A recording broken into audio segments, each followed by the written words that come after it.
I stood near gate 14 with my coat draped over one arm, the heirloom veil clutched tightly in the other, when the message arrived. 5 short words. Cold. Final. Actually, it's just her family. No greeting, no apology, not even a mom. Just that. Like I was a forgotten errand crossed off a list.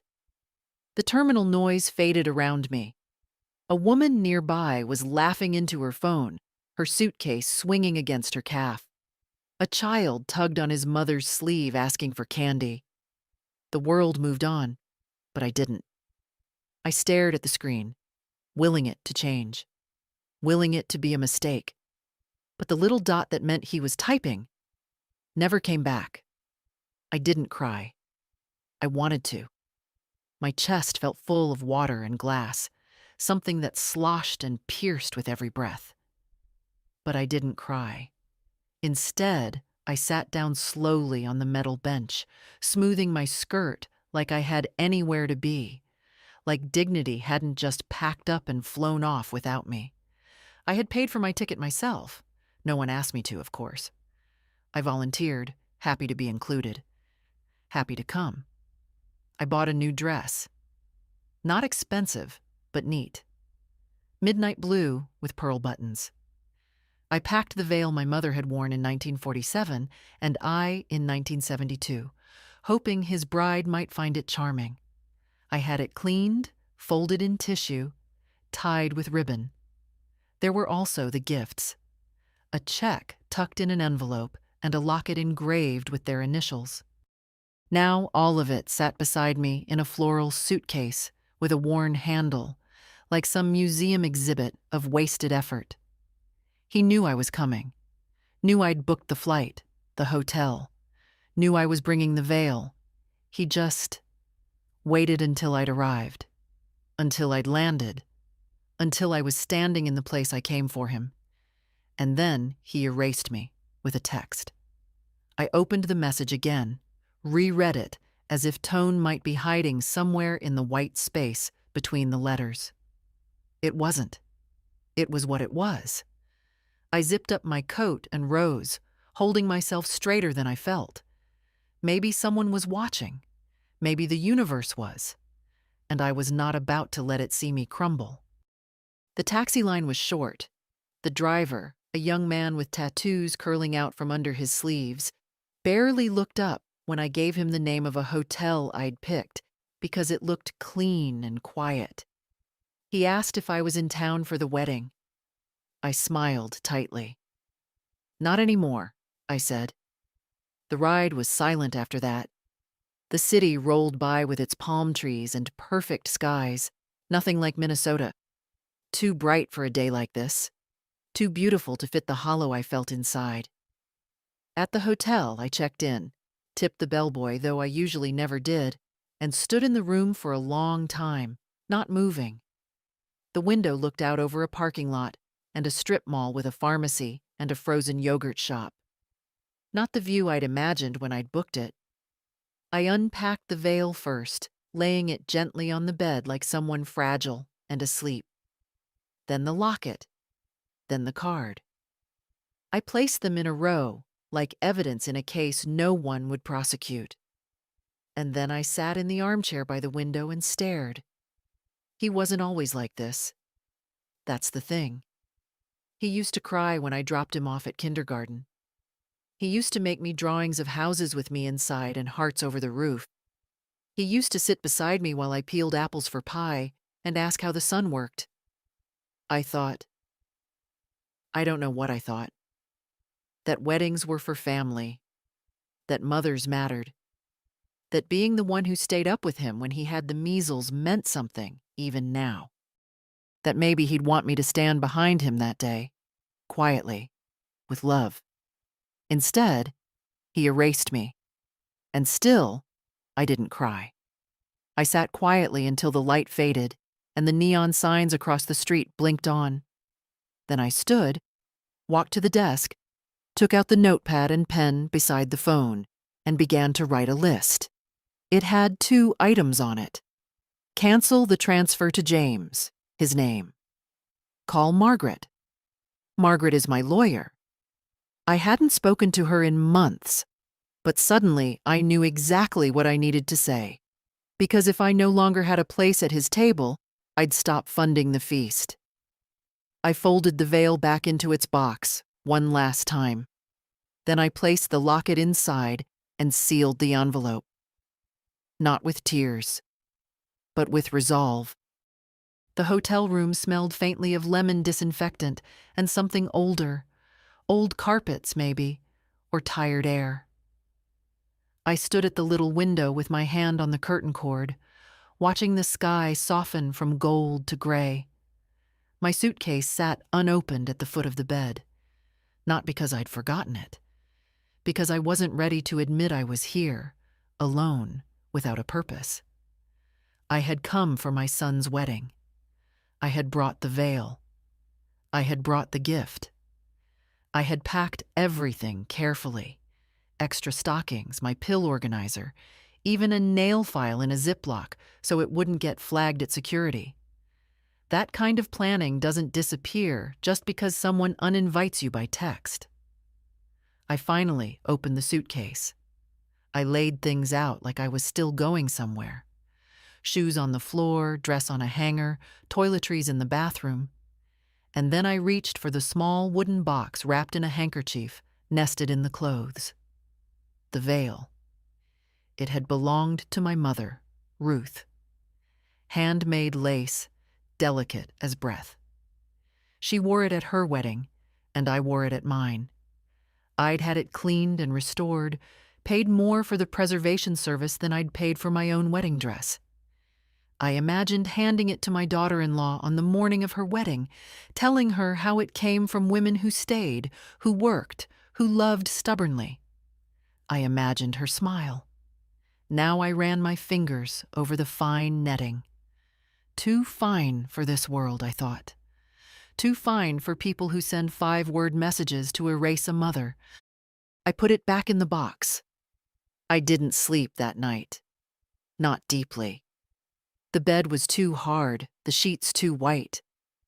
I lay on my side watching shadows shift on the ceiling, the television silent in the corner. I kept waiting for another message. Some addendum, some explanation. But my phone stayed quiet on the bedside table, screen dark.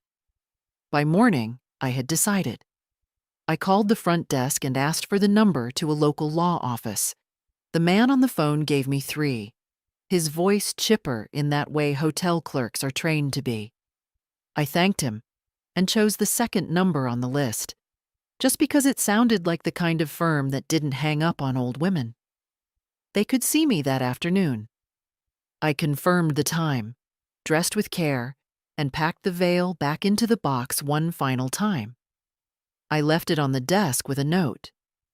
Do not disturb. I'll be back. But I didn't take the gift envelope with me. That one went into my purse. I wasn't done deciding what to do with that. The law office was in a beige building next to a dry cleaner. It didn't look like much, but the woman who met me in the waiting room had silver hair and the kind of direct gaze I trusted.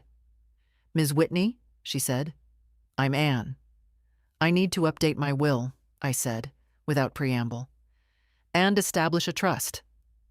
Anne nodded, not asking why. She took me to her office and poured me a glass of water. I liked her already. "I want to remove my son, James Whitney, as beneficiary," I said. "Entirely. And I want everything to go to my granddaughter." She raised an eyebrow slightly. "May I ask why?" "Because she's the only one who's never lied to me," I said. "And because I won't leave my life's work to a man who deletes his mother like a spam email." Anne didn't react with surprise or sympathy, just made notes. "Does your granddaughter have a legal guardian?" "She's 18, college freshman, brilliant." "Then it's simple," she said. "We'll draft a will and a living trust. Do you have any specific terms?" "Yes," I said. "She can't touch a penny until she turns 25, unless it's for education, health care, or buying her first home." "Very reasonable." "She's kind," Smart, but she's young. I want to give her help, not ruin her. Anne looked up at me and smiled. You're not ruining anyone, Ms. Whitney. You're restoring balance. It took 2 hours. When I left, I had a folder with copies and a business card. I didn't feel triumphant. I didn't feel anything. Just calm. Like I'd finally stopped waiting for someone else to do the right thing. Back at the hotel, the sun was beginning to set again. Another perfect California sky. I sat in the same chair by the window, but something was different. The veil was still on the desk. I didn't move it. Instead, I picked up my phone and texted my granddaughter, Clara. Sweetheart, are you free for lunch tomorrow? She answered within 2 minutes. Of course I am, Grandma. Where should I meet you? And just like that, I wasn't uninvited from everything. Just from one wedding. Clara had her father's eyes. That was always the first thing people noticed. Wide-set, dark, thoughtful. But where his had grown guarded with age, hers were open, searching. The kind of eyes that waited for answers instead of shutting down the questions. She met me at a little cafe 3 blocks from the hotel, wearing jeans and a white blouse, her hair pulled back in a braid like she had when she was 10. She hugged me the moment she saw me. You look beautiful, she said. I nearly said, don't lie, but stopped myself. Let her say it. Let her mean it. I'd spent too many years brushing off kindness, as if it had an expiration date. We ordered sandwiches and iced tea, and then she leaned forward and asked quietly, Grandma, what happened? I took a long sip of tea. Your father decided I wasn't invited, that's all. Her brows knit. But he said you weren't feeling well, that you might not fly. I smiled sadly. Did he? That's generous of him. She looked down, fiddling with her straw wrapper. He didn't say much, actually. Just that the wedding was small, that it would be mostly her family. Well, that part's true, I said. It was all her family. By design. She looked up, face tight, with something between worry and shame. He shouldn't have done that. No, I said softly. He shouldn't have. I didn't tell her how it felt in the airport, how my knees went a little weak reading that text. I didn't describe the silence in the room, the weight of the heirloom veil still folded in its box. Some things weren't meant for grandchildren to carry. Can I ask you something? Clara said. What happened between you two? You and Dad? I leaned back, the question sinking deep. What happened? As if it were one thing, a single moment, a clean fracture. But it wasn't. It was 1,000 small things, over years, like standing in the ocean and slowly realizing the tide is pulling you out. He changed, I said finally. College changed him. Or maybe life did. I don't blame him for growing. I blame him for turning his back. Clara didn't speak. She just listened. That alone meant more than she could know. When your grandfather died, I said, James came home for the funeral. He held my hand the whole time. Cried more than I did. He stayed for 3 days, and we cooked, and we laughed, and we remembered. And then he left. And with each visit after that, something closed off in him. I picked up my sandwich but didn't bite. He married fast, moved west. Got a job, a house, a new circle. He stopped returning calls, sent gift cards for Christmas instead of coming home. And when I offered help, he took it, but always with a kind of silence, like he was doing me a favor by accepting it. Clara was quiet. Did he ever say why? No, but I knew. Knew what? I hesitated. That I embarrassed him. Her hand froze around her glass. I was a public school teacher, not glamorous, not polished. I wore cardigans with loose buttons and brought Jell-O salads to potlucks. His wife's family, well, they come from money. They speak in a certain way, dress in a certain way. I never fit in. But that's no excuse. I shrugged. People don't need excuses to abandon you. Just convenience. Clara looked like she might cry, but didn't. She had my bones. I saw it in her chin. I want you to know something, I said. I'm not telling you this to make you choose sides. I'm telling you because no one else will. Because it's the truth. And because I want you to understand that what your father did to me has nothing to do with who you are or who you will become. She nodded slowly. Thank you for telling me. I reached into my purse and pulled out the envelope I'd meant for her father and his bride. Inside was the locket, not the check.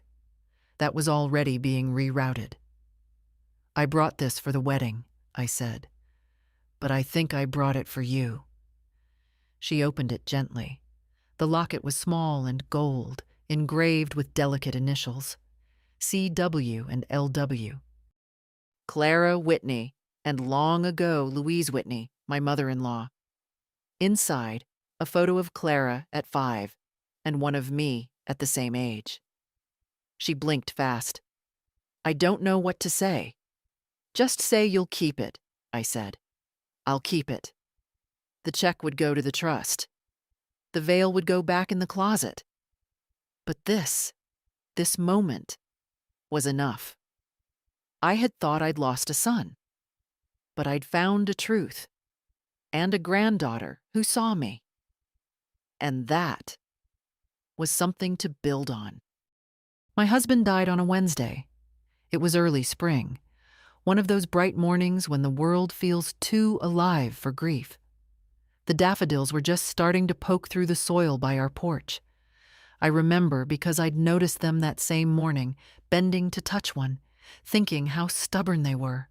How they always came back, no matter how hard the frost had been. He died quietly. No drama. No long illness. Just a breath that didn't come back. George Whitney was not a remarkable man if you looked at him through the world's lens.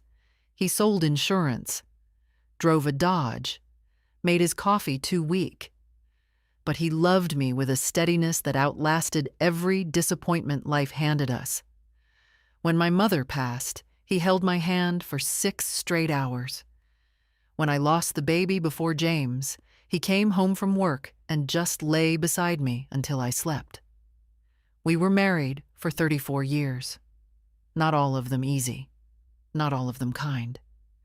But we chose each other again and again, even in the quiet. After the funeral, James stayed for 3 days. He helped clean the garage, sorted old papers, took 2 boxes of his father's things back to the airport. On the last morning, he hugged me long, his chin against my shoulder. "You'll be okay, right?" he asked. I said yes. And he believed me. He left me with the house, the Buick, and a bank account that could last if I was careful. He also left me with silence. A long one. In the beginning, I didn't feel it. I filled the days with school. I was still teaching then, 3rd grade, which meant juice boxes and shoelaces and sticky hands. The noise helped. Children don't leave room for too much thinking. But evenings came, and they were quieter than I'd ever known. No voice from the other room asking where the good batteries were. No shuffle of slippers on the kitchen floor. Just the creak of the house and my own breath. The first year, James called every Sunday, always at 5. We'd talk about the weather, about my health, about what he was reading. Then it became every other Sunday. Then once a month. Then only when he needed something. There were excuses, of course. Work, travel, the baby. His wife wasn't big on phone calls, he said. She liked structure. She liked space. I gave him space. enough to lose a continent between us. He never said it outright, but I could feel it in the way he hesitated before introducing me to new people. "This is my mom," followed by a pause, a shift of tone. I wasn't elegant enough. My hands were worn. My laugh too loud. I started sending gift cards for Christmas, just to match the tone. I thought it might make things easier. He never complained. But the cards never came with calls. People talk about the loneliness of widowhood like it's something that happens all at once, like a blow to the chest. But for me, it came gradually. After the casseroles stopped. After the neighbors stopped dropping in. After James stopped saying, "Love you," at the end of our calls. It settled in like dust. I never remarried. Never wanted to. George had been the kind of man you only get once. Not flashy, but real. Present. He used to say, "Some men try to be heroes. I'll settle for coming home." And he always did. Right up until he didn't. There were nights, especially in the second year, when I'd wake up and talk to him anyway. Just soft words into the dark. Telling him what James had said, what Clara had drawn, how the furnace was making a new noise. I knew it was silly. But it helped. I think he would have been angry.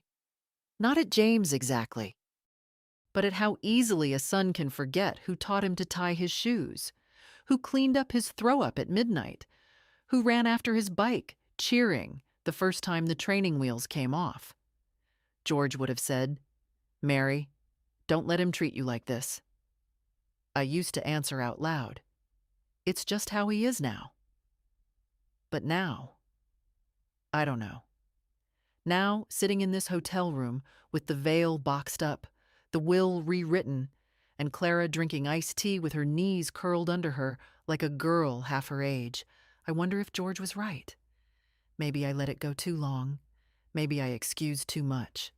But not anymore. There's a drawer in my kitchen back home that sticks on the left side. You have to tug a little, then it slides open all at once with a clatter. That drawer holds everything I thought I'd never need to reference again.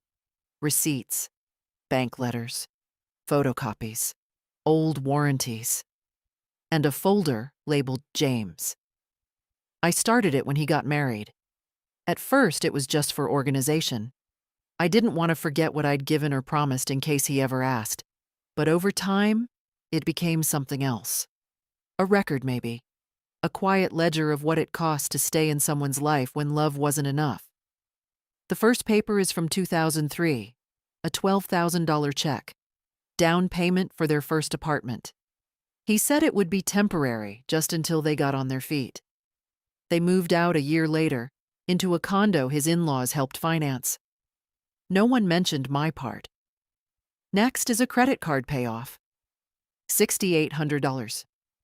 He'd lost his job. Said the bills were piling up. I remember sitting at my kitchen table, reading his email twice before calling the bank. I told him not to worry. Mothers don't let their children sink, not if they can help it. Then came the baby. Clara, my shining light.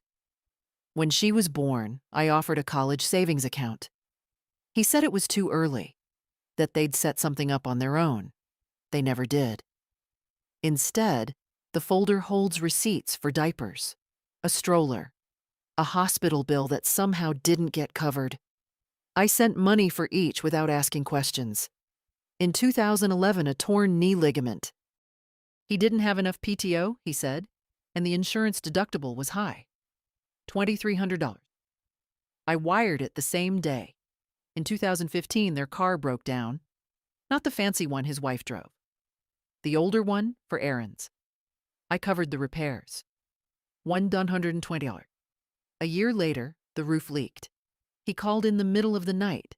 His voice rushed, low, like he didn't want someone else hearing. "Mom, I hate to ask, but..." He didn't hate it. I wired $8,000 that morning. In total, the folder holds records of $57,000 over 20 years, not counting gifts, not counting flights to visit, not counting the groceries I stocked in their kitchen when they were tight that month, not counting the coat I bought Clara every winter until she was 17, not counting the new laptop I mailed when he said hers broke and they couldn't swing it right now. It's not about the money. It never was. If he'd said thank you, if he'd looked me in the eye and called me just to talk, it would have balanced. But somewhere along the way, it stopped being help and became expected. A quiet tax on motherhood. I didn't notice the shift at first. The first 5 years, every dollar felt like a hug from afar. But eventually, the calls came only when something was needed. And the warmth dried up. The gifts went unmentioned. The deposits unacknowledged. Last year, on his birthday, I mailed him a check. Just a gesture. He cashed it the next day. He didn't call. He never did. The last paper in the folder is from 4 months ago. A transfer of $3,000 for incidentals ahead of the wedding. Florals, deposits, whatever she needs, he'd said. I sent it that same afternoon. Of course I did. I was thrilled to be included. Thrilled to be invited. Funny, isn't it? How much I paid to be disinvited. I looked over the papers one last time before my trip. I'd pulled them out to remind myself that I wasn't imagining things, that the distance between us wasn't just emotional, that I hadn't dreamed the neglect. It was there in black and white. They say love doesn't keep score. Maybe it shouldn't, but dignity does. That first night in the hotel was the longest one I'd had in years, longer than the night George died, longer than the night Clara was born and no one thought to call. The air conditioner buzzed quietly, and the glow of the television cast shadows on the wall, even though I hadn't turned it on. I couldn't bring myself to. The silence felt more honest. I'd unpacked everything, though there was no point. The dress I'd brought hung limply in the closet, untouched. Simple, navy, with a little lace at the collar. I'd picked it because it reminded me of something my mother once wore. Modest, elegant, timeless. It was supposed to be the dress I watched my son marry in. Now it looked like a garment abandoned at a thrift store. The veil lay boxed beside the bed. I couldn't bring myself to put it back in the suitcase. It deserved more than zippers and nylon linings.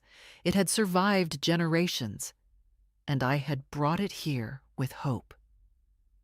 I made myself a cup of tea using the tiny coffee maker in the corner, the kind of tea that tastes like cardboard and regret. I sat by the window, the cup warm in my hands, watching the cars move in and out of the parking lot below. Somewhere out there, perhaps only a few miles away, my son was laughing, probably finishing his rehearsal dinner, surrounded by people in cocktail dresses and linen shirts, drinking wine paid for by someone else. I wondered if he thought about me at all, if he felt the absence, or if he was relieved. That was the cruelest part, not the exclusion itself, but the possibility that it hadn't even hurt him to do it. I looked at my phone. No new messages, no call to explain, no apology. Just that one 5-word dismissal hours ago. Still there, still unread, still permanent. I opened a blank note on the screen. I started to type. Dear James. Then stopped. What could I say that I hadn't already tried to show? I loved him. I raised him. I never asked for much. And still, he pulled away. Instead, I opened the photo gallery, scrolled through old pictures. Him in kindergarten, tooth missing, face lit up with mischief. Him at 12, in a scout uniform, saluting crookedly. Him holding Clara in the hospital, pride and fear warring on his young face. And then, fewer photos, longer gaps, fewer smiles meant for me. I didn't cry. I expected I would, but the tears didn't come. It wasn't sorrow I felt. It was something deeper, heavier, a kind of quiet realization that maybe this wasn't a sudden cruelty, but the final confirmation of a slow departure. And then something happened. Somewhere around midnight, as I sat in that stiff chair in the strange room, I felt a shift. It was small, not loud, not brave, just a quiet thought. Maybe this was a blessing. If I hadn't come, I might have gone another year pretending things were fine, sending money, waiting for phone calls that didn't come. Maybe this cruel, sharp moment was the clarity I needed. Because something inside me had started to whisper what George might have said if he were here. Mary, you have a life too. It startled me, that voice. So calm, so clear. I poured the cold tea down the sink and washed the mug. I pulled the extra blanket out of the closet and folded it neatly at the foot of the bed. I brushed my teeth, changed into my nightgown, and smoothed out the comforter with both hands like I used to at home. And then I crawled into bed alone, not because I was forgotten, but because I had remembered something. I belonged to myself. I always had. And if no one else would honor that, then I would. Clara called me the next morning. I was sitting by the window again, coffee in hand this time, trying to work up the appetite for the complimentary breakfast I knew I wouldn't touch. The phone buzzed gently against the table, and when I saw her name, something inside me softened. At least someone still thought of me first thing in the morning. "Grandma," she said, her voice tight. "I just heard. Dad didn't invite you?" I closed my eyes for a moment. "No, sweetheart. He didn't." There was silence on the line, but not the kind that happens when someone doesn't know what to say. It was the kind that fills with disbelief, with anger. I knew that silence. I'd lived inside it for years. I don't understand," she said finally. "He told me it was just going to be a small ceremony, family only. I assumed you were flying in early. I thought you were part of that." "I was," I said gently. "In my mind, I was." "Why didn't you say anything yesterday at lunch?" she asked. "Why didn't you tell me?" I took a breath. Because I didn't want our time together to become about him. I wanted to see you. Just you. I could hear her shifting, pacing maybe. She was like that, even as a child. Always needed to move when something didn't sit right. He never even mentioned it. Not once. How could he? "Because it was easier for him to lie than to look me in the eye," I said. "And because he didn't think anyone would ask questions." "Well, he was wrong," she snapped. "I'm asking. I'm going to ask him right now." "No, Clara." She stopped. I could feel it. "No?" she echoed. "This isn't yours to fix," I said. "It's not your battle. It's mine. And I've already decided how to handle it." She was quiet again, but not with that hollow silence. This time, it was listening. Understanding. "What are you going to do?" "I've already done it," I said. "The veil stays with me. The gift goes to someone who deserves it. And my money, Clara, my name, my legacy, it won't go where I'm not welcome." "You rewrote your will." "Yes." "And the trust?" Her voice was careful now, soft. "It's yours," I said.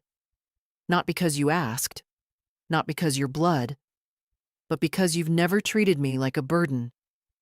I could hear her breathing through the line. "Grandma," she whispered. "That's too much.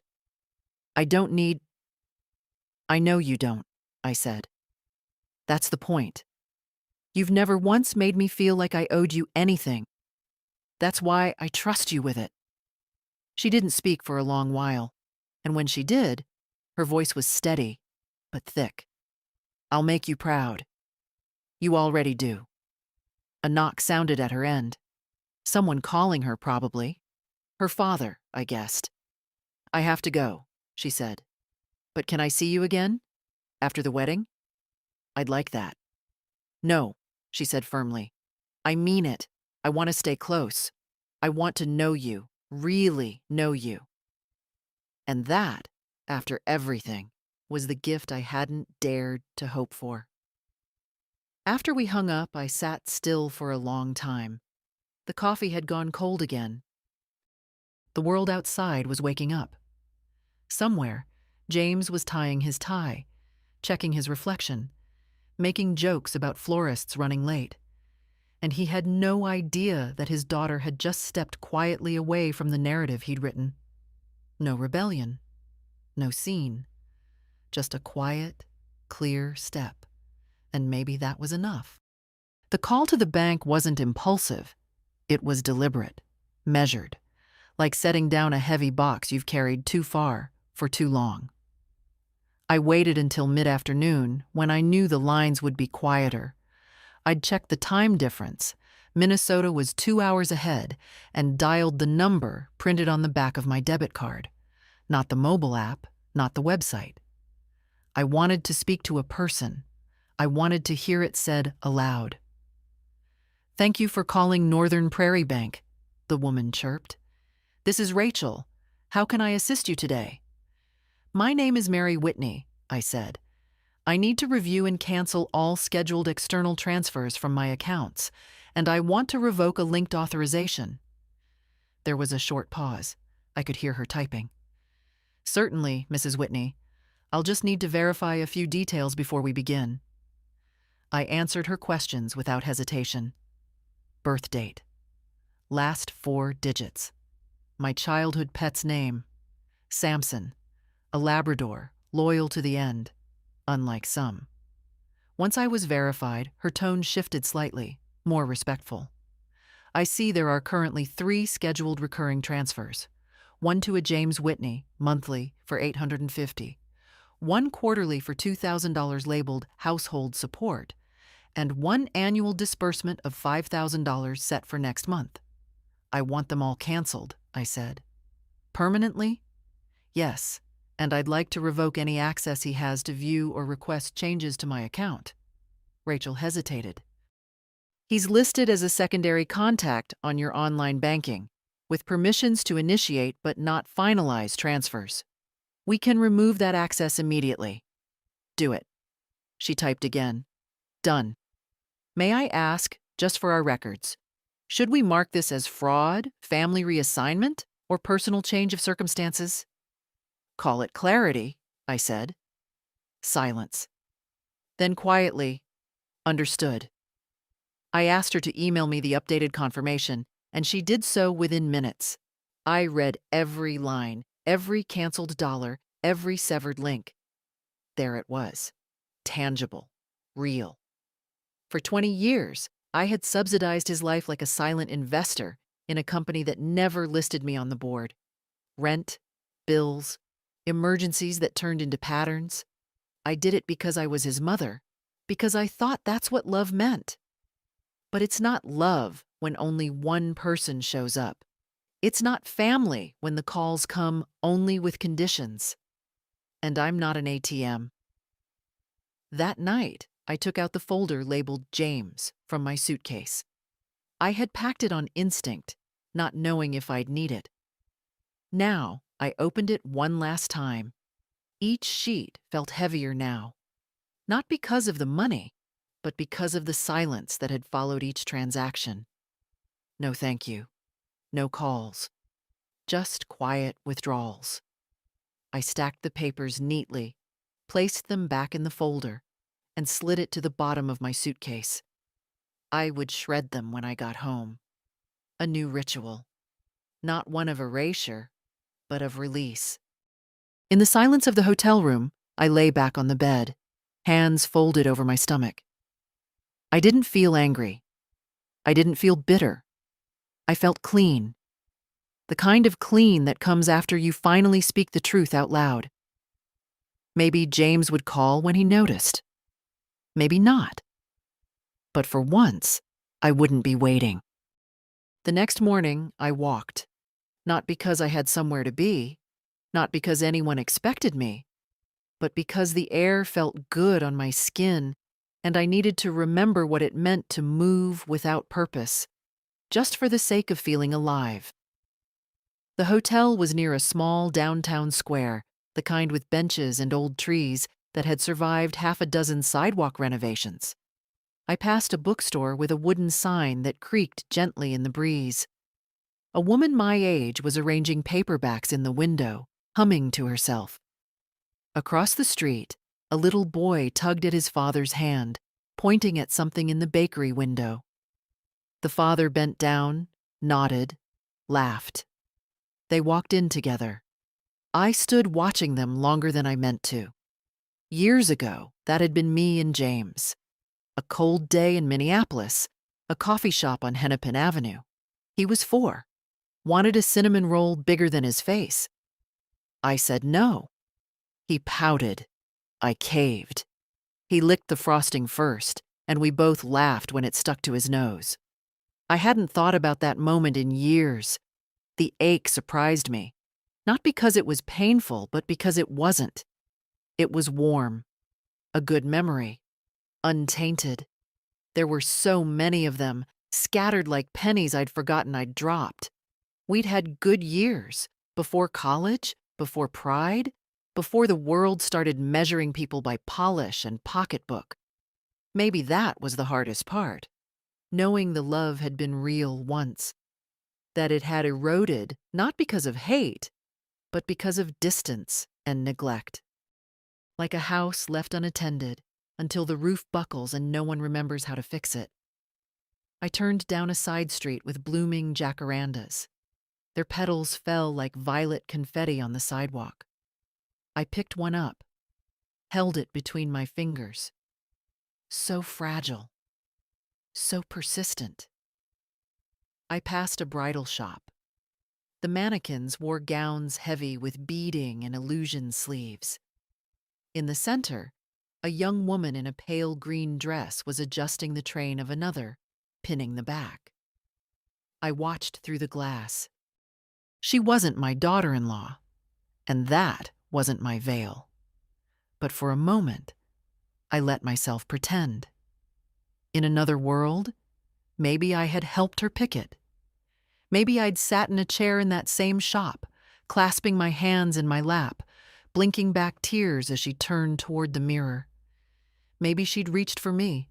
Maybe she'd said, "Thank you for raising him. But we don't get to live in the maybes. We live in the day after." And in that day, I walked on. A bench under a tree called to me, and I sat down. Birds darted between branches overhead. A little girl ran by with a helium balloon, her grandfather trailing behind. He smiled at me, the kind of smile older people share with each other without needing names. A quiet, "I see you." I saw him too. The wind picked up a little, carrying the scent of bread from the bakery. My stomach growled, finally catching up to my freedom. I stood, dusted off my coat, and walked back toward town.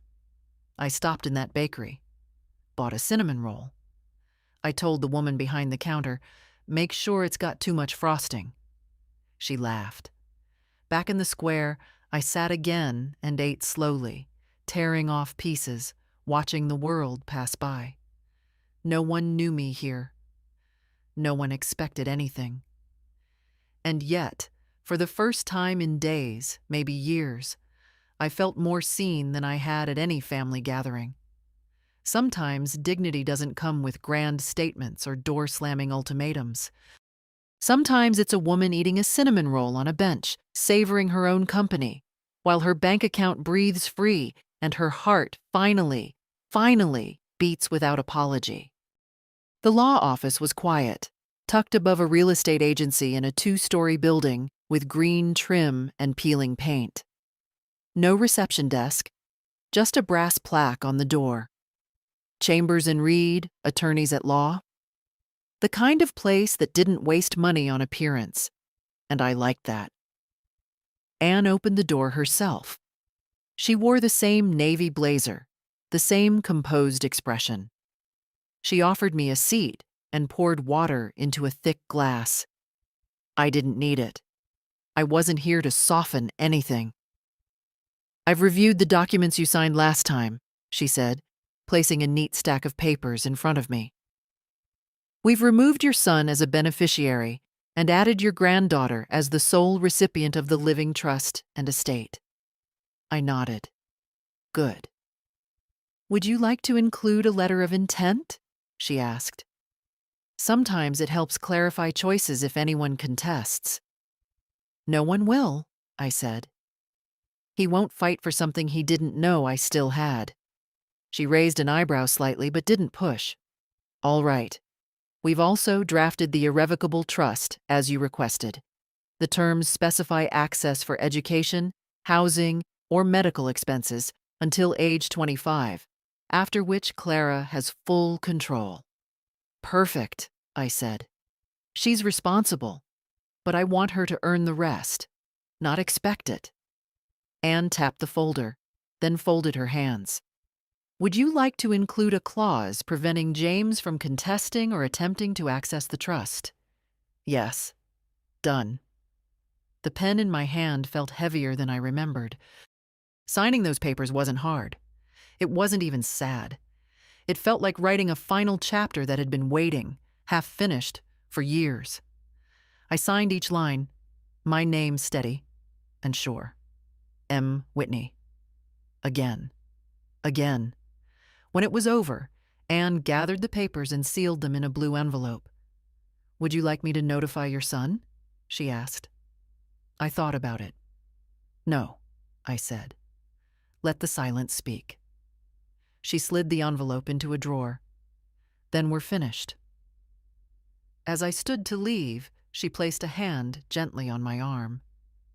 "You know," she said, "most people come in here clinging to their decisions like they're hoping someone will talk them out of it. You didn't flinch." "I've already spent 20 years flinching," I said. Downstairs, the sun had shifted. Afternoon light stretched long across the sidewalk. I stood there for a moment, holding my bag, feeling oddly light.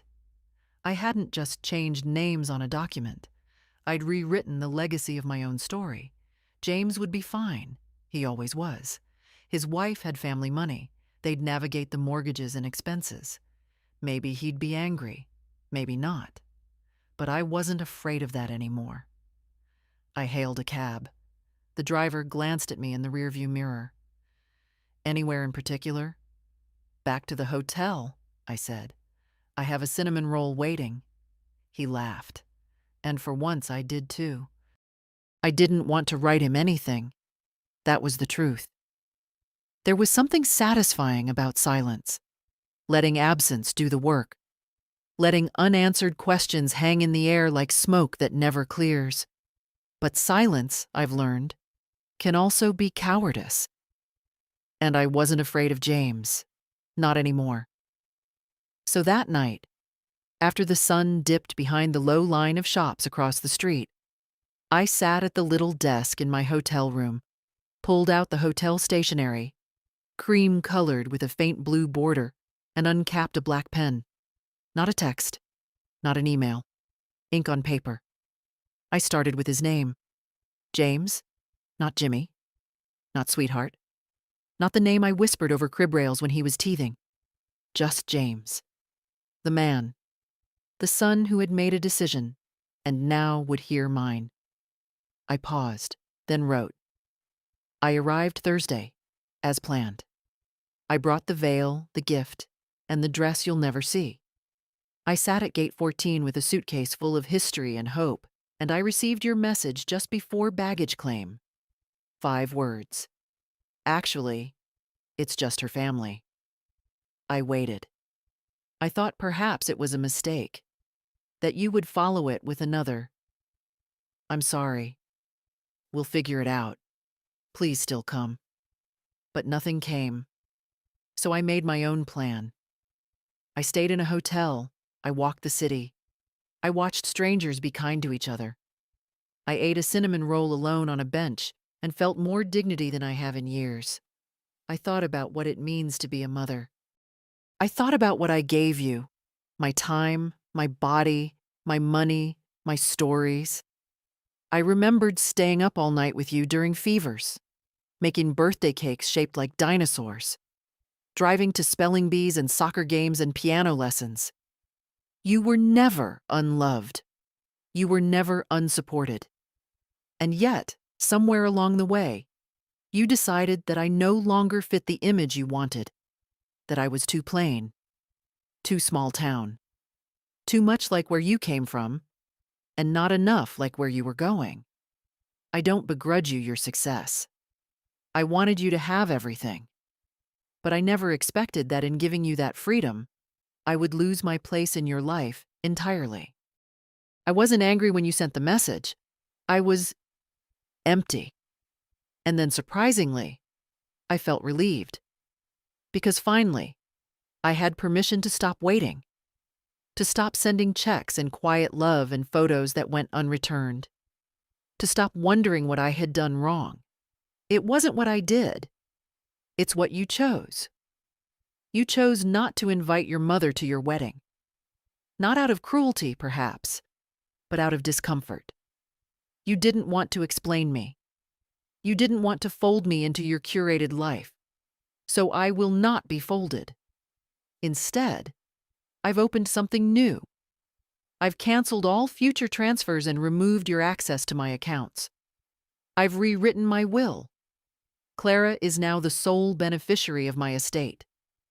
Not because I want to punish you, but because she has never pretended I don't exist. She met me at a cafe and asked what happened. She listened. She stayed.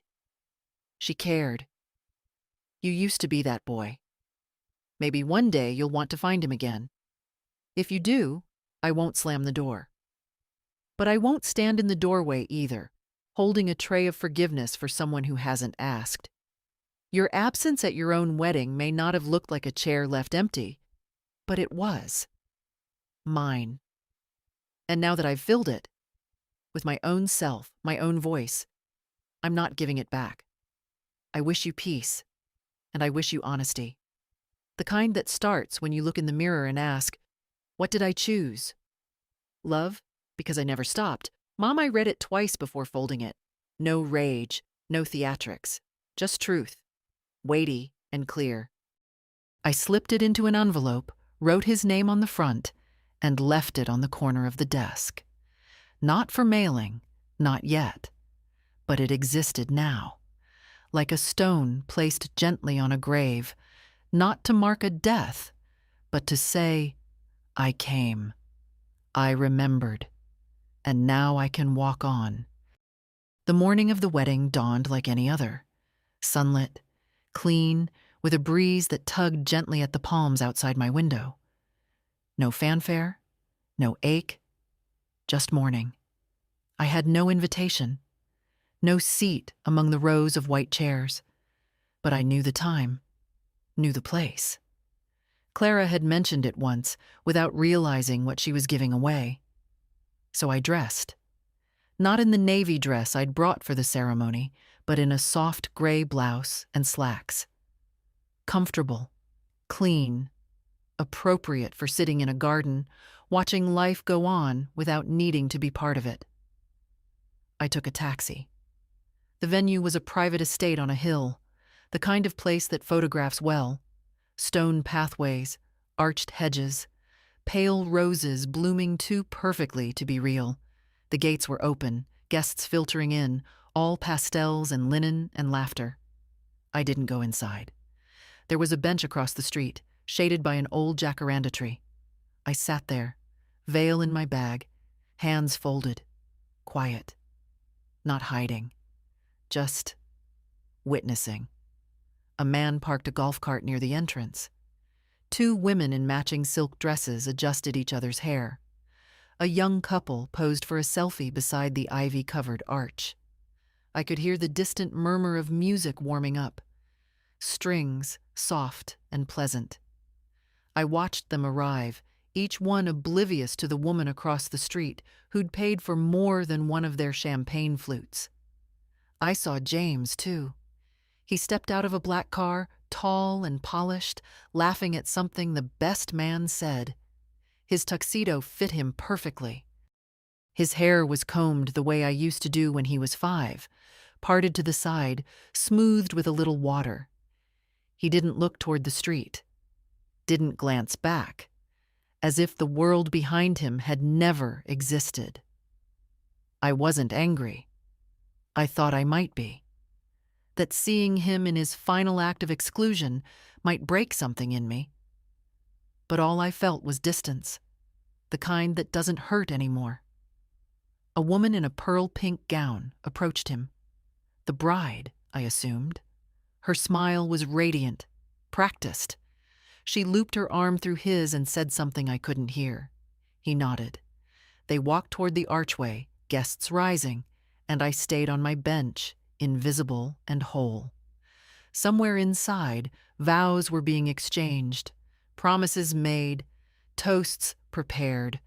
I hoped it would be a kind marriage. I hoped they'd find something lasting.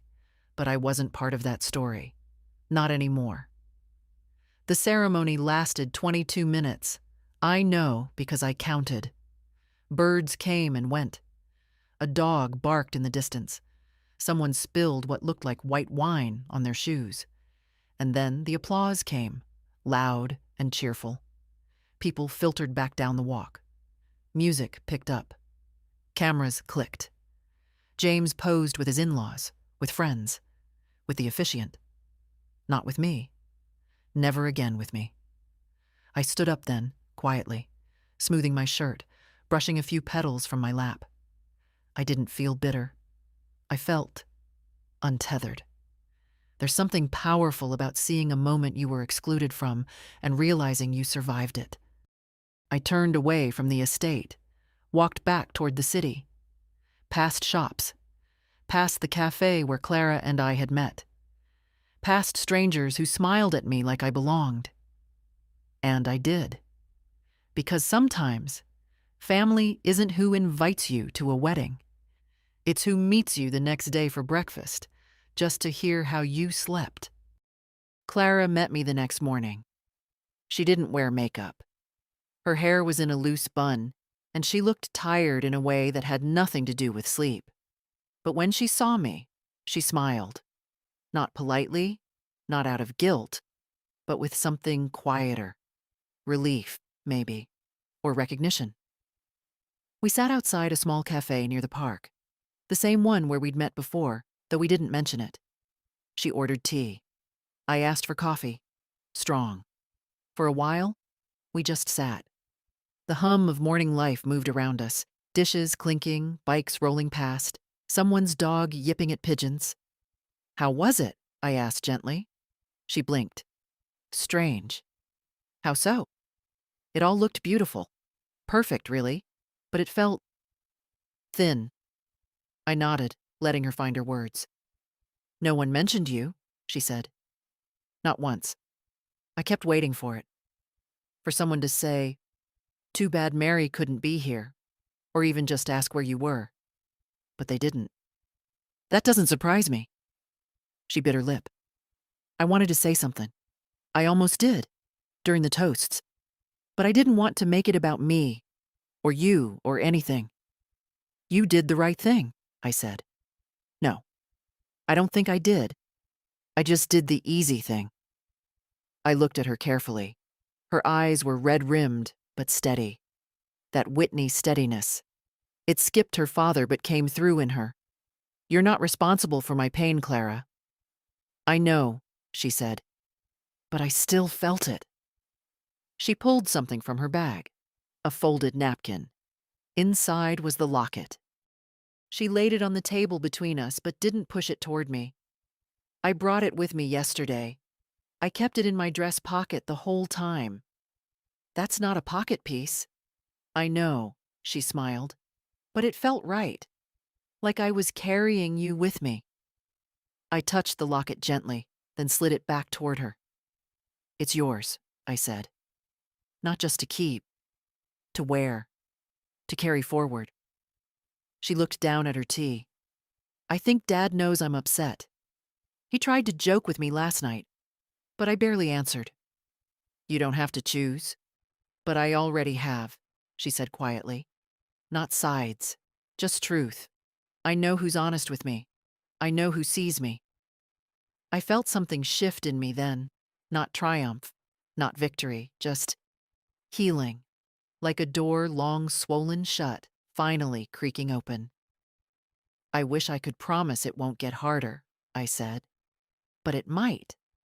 The older you get, the more people will ask you to pretend things are fine that aren't. She nodded slowly. You're the only one who's ever said that out loud.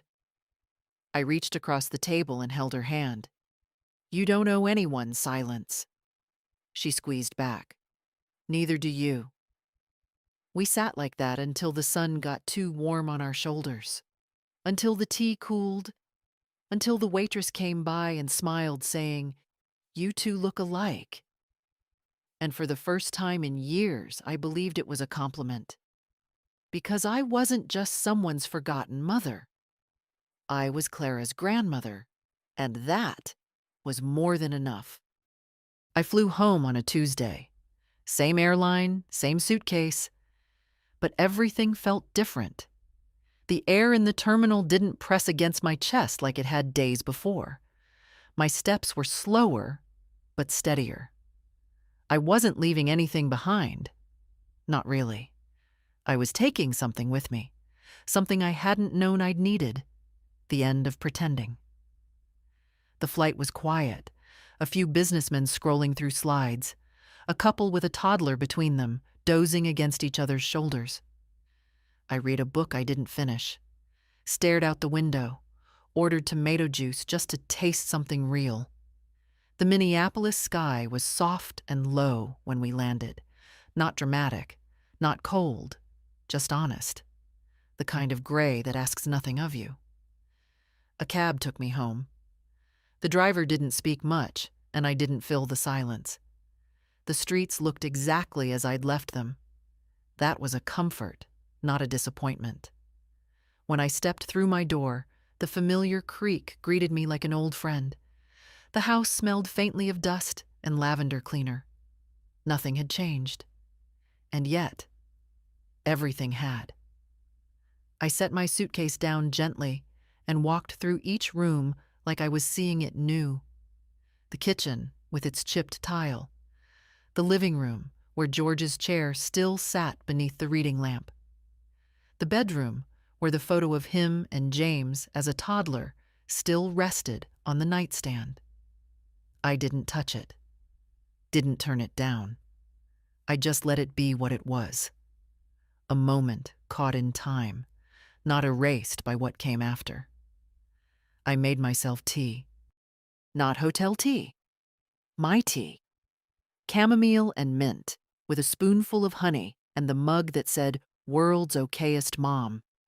A joke gift from Clara when she was 12. I sat in my chair by the window and watched the late afternoon light settle on the porch. The daffodils had opened fully now, yellow and defiant. I didn't cry. I thought maybe I would. That coming home would unlock the tears I hadn't allowed, but instead, I felt calm, clean. The way a room feels after you've finally pulled the old rug and seen the floor beneath it.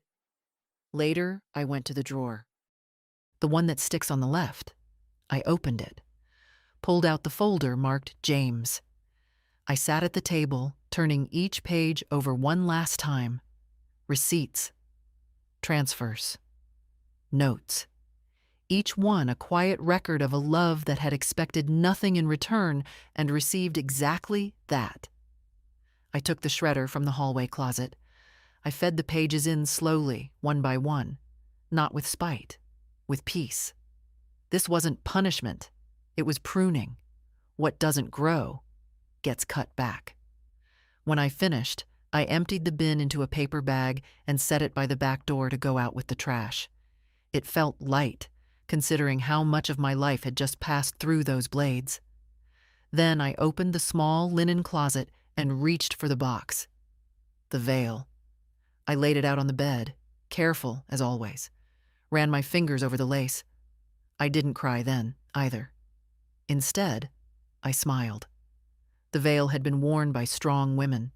Ruth, who raised 4 children through wartime. Me, who buried a husband and kept going. It didn't need another wedding to have value. It didn't need another girl to wear it to matter.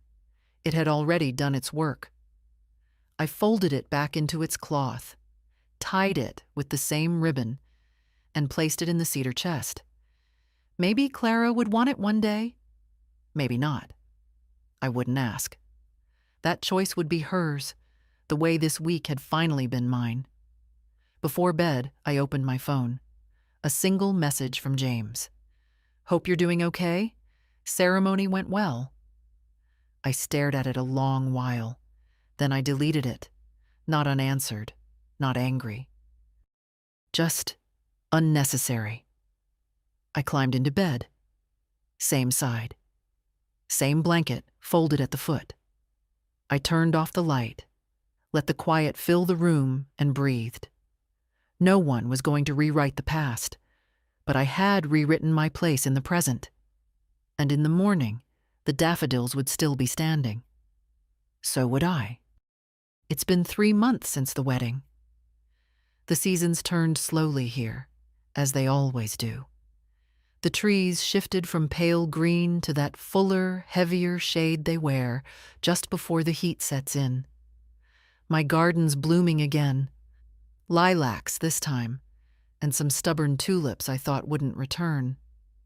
I spend more time outside now, not to escape the house, not to busy my hands, just because the world feels gentler when I'm not trying to prove anything to anyone.